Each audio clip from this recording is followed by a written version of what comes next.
ഹൈദരാബാദ് പോലീസിന്റെ task force സംഘം അല്ലു അർജുനെ അറസ്റ്റ് ചെയ്യുന്നതിന്റെ ദൃശ്യങ്ങളാണ്.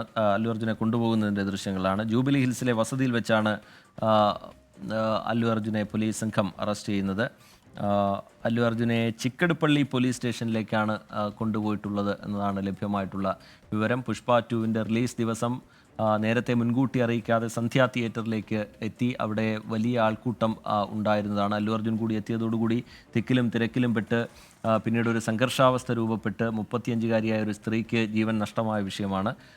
അതിൽ പോലീസ് സ്വമേധയാ കേസെടുക്കുകയായിരുന്നു. അതിൽ തിയേറ്ററിൻ്റെ ഉടമകളെയും പോലീസ് പ്രതി ചേർത്തിട്ടുണ്ട്. അല്ലു അർജുൻ വരുന്ന കാര്യം നേരത്തെ അല്ലു അർജുൻ അറിയിച്ചില്ല എന്നുള്ളതാണ് പോലീസിൻ്റെ വാദം. പക്ഷേ FIR റദ്ദാക്കണം എന്നാവശ്യപ്പെട്ടുകൊണ്ട് അല്ലു അർജുൻ ഇതിനോടകം തന്നെ കോടതിയെ സമീപിച്ചിട്ടുണ്ട്. വസ്തുതാവിരുദ്ധമായ കാര്യങ്ങളാണ് പോലീസ് തനിക്കുമേൽ ആരോപിക്കുന്നത് എന്നുള്ളതാണ് അല്ലു അർജുൻ്റെ വാദം. താൻ നേരത്തെ തന്നെ തിയേറ്റർ ഉടമകളെയും പോലീസിനെയും ഇക്കാര്യം അറിയിച്ചിരുന്നു എന്ന് അല്ലു അർജുന കോടതിയിൽ ചൂണ്ടിക്കാട്ടുന്നുണ്ട്. ഉന്നത പോലീസ് ഉദ്യോഗസ്ഥരുടെ അടക്കം സാന്നിധ്യം അവിടെ ഉണ്ടായിരുന്നു. താൻ വരുന്നു എന്നുള്ള കാര്യം നേരത്തെ അറിയിച്ചിരുന്നു എന്ന് അല്ലു അർജുൻ പറയുന്നുണ്ട്. എന്തായാലും അതിൽ കോടതി അടുത്ത ദിവസങ്ങളിൽ അത് പരിഗണിക്കുന്നുണ്ട്.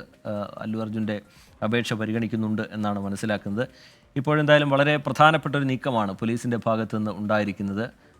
അല്ലു അർജുൻ്റെ അറസ്റ്റ് രേഖപ്പെടുത്തിയിരിക്കുന്നു. ജൂബിലി ഹിൽസിലെ വസതിയിൽ വെച്ച് അല്ലു അർജുനെ കസ്റ്റഡിയിലെടുക്കുന്നതിൻ്റെ ദൃശ്യങ്ങളാണ് ഇപ്പോൾ പ്രേക്ഷകർ കാണുന്നത്.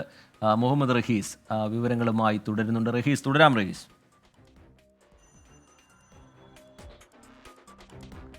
റിജിത്ത്, മനഃപൂർവ്വമല്ലാത്ത നരഹത്യ, ഒപ്പം തന്നെ ബോധപൂർവമായി ദേഹോപദ്രവം ഏൽപ്പിക്കൽ തുടങ്ങിയ വകുപ്പുകൾ അല്ലു അർജുനെതിരെ 3 വകുപ്പുകളാണ് ചുമത്തിയിട്ടുള്ളത്.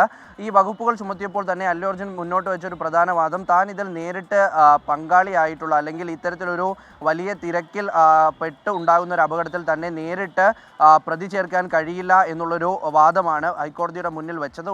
ഒപ്പം തന്നെ അറസ്റ്റ് തടയാൻ ഉടൻ ഒരു ഉത്തരവുണ്ടാകണം, കോടതി ഇടപെടൽ ഉണ്ടാകണം എന്ന് അല്ലു അർജുൻ്റെ അഭിഭാഷകർ കോടതിയെ അറിയിച്ചിരുന്നു. ഹൈക്കോടതിയാണ് സമീപിച്ചത്, കർണാടക ഹൈക്കോടതിയിൽ. പക്ഷേ ഈ അറസ്റ്റ് തടയാൻ ഈ ഹൈക്കോടതി അധികൃതർ അല്ലെങ്കിൽ ഹൈക്കോടതി ഇടപെട്ടില്ല ആദ്യഘട്ടത്തിൽ. അതുകൊണ്ട് തന്നെയാണ് ഇപ്പോൾ അല്ലു അർജുനെ അറസ്റ്റ് ചെയ്തിരിക്കുന്നത്. പക്ഷേ ഈ അറസ്റ്റ് തീർച്ചയായിട്ടും ഒരു അപ്രതീക്ഷിത നീക്കമാണ്.